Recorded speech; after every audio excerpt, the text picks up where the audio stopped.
How is TCS addressing some of the challenges around cross-border payments then, such as high cost delays, regulatory complexities, and stuff like that? Yeah, a bit of an irony to be at a Swift conference and talk about the high cost base of cross-border payments and what drives it. I think there are a couple of aspects related to cross-border payments. One is the cost, particularly for small value payments. The other is the fact of whether you can transfer at all. So I'll speak about both of those, and those are clearly important for cross-border payments.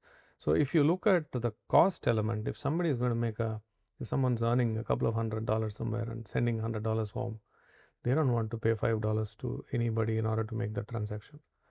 The cost of such small value transfers, which are made by millions and millions of people globally on various payment channels around the world, that has to be brought down. It's not just about the social element to it. It is just unfair that there should be such a cost associated with a transaction. So that's one element. The other element that we have to keep in mind now is because of the whole geopolitical situation. You don't know whether you can make the transfers that you used to do before. So whose money gets stuck? Is it fair that it gets stuck?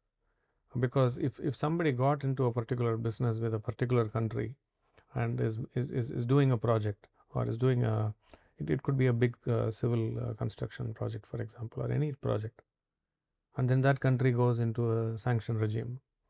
So whose money gets stuck? So today, I think the biggest concern for a lot of people outside, I would think the US and the West would be, can I get my money out? If I do work in some of these countries, when does the situation change? Smoother channels which allows the money to flow as long as the money is used for a legitimate purpose. I think that's a clear global need, which is beyond the need of cost, and that also needs to be serviced. So when we look at these things together and the way in which payments have dramatically changed in the last 8 to 10 years, I think there are the elements that we are investing a lot of our efforts and solutions that we are bringing forward are related to anti-money laundering. What kind of capabilities that you have in order to check the transaction flow, where is it going, is the purpose right, what is it that someone wants to block, is the KYC accurate? So if you have elements of the right rigor of KYC, the right traceability of the transaction flow, and why the money is flowing from person, from institution A to B, then a lot of the challenges are related to cross-border flows and also payment flows are solved because you have that traceability. We have implemented our solution Quads in Switzerland for a number of these aspects, and the power behind that is that you have the ability to pinpoint a transaction, you have the ability to trace it, so the flow is not stopped. So that's an area that's an adjacent area to payments in which we are investing a lot of our efforts, because that will grow, and the more people tighten what they do, it will continue to grow. Excellent. Sounds great.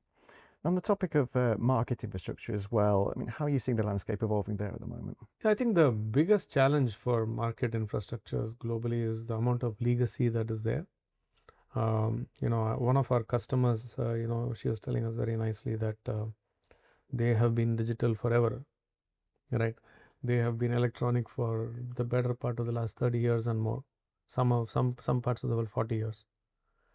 This huge efficiency that they've brought in, but they've not replaced their core systems. So there is a certain level of legacy. That legacy has got knowledge issues, not all of which can be solved by Gen AI. That legacy has got issues related to openness of the systems. You cannot take a legacy mainframe based system and convert it into an open API based open finance system.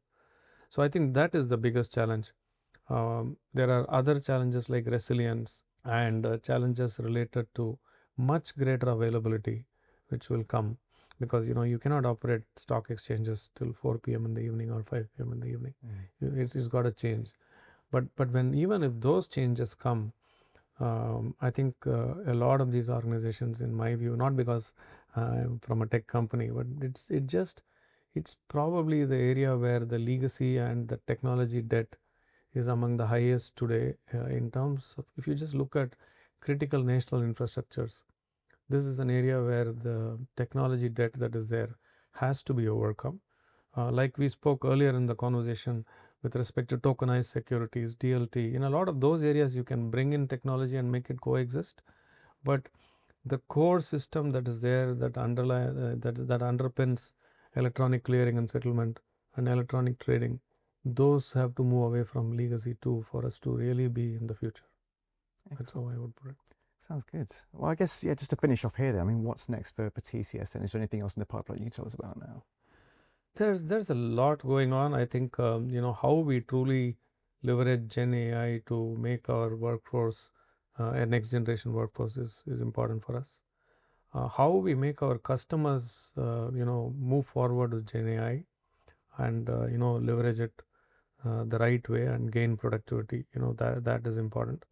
I think we are almost already past the hype cycle and the fad. I think it does, in my view, it has peaked. People want realistic solutions. So I think if we bring forward the right solutions and get our customers working well with them in the next 6 to 12 months, I think we would have made a step forward. We want to be a pragmatic provider of next gen technology. We want to be fitting it for purpose all the time. But also on the other hand, we don't want to be waiting for it also. You've got to be ahead of the curve, but not just be doing something because you have to dabble with technology, but do something in a pragmatic way which delivers real business results. So I think that's how I would summarize what I believe is next for us over the next year. Great. Well, exciting times ahead. Vivek, thank you. Already in exciting times. Yes, great. Thank you so much for taking the time out to speak with us again. Of course, Paul. My pleasure. Enjoy the rest of the conference. Great. See you soon. Thank you, Paul.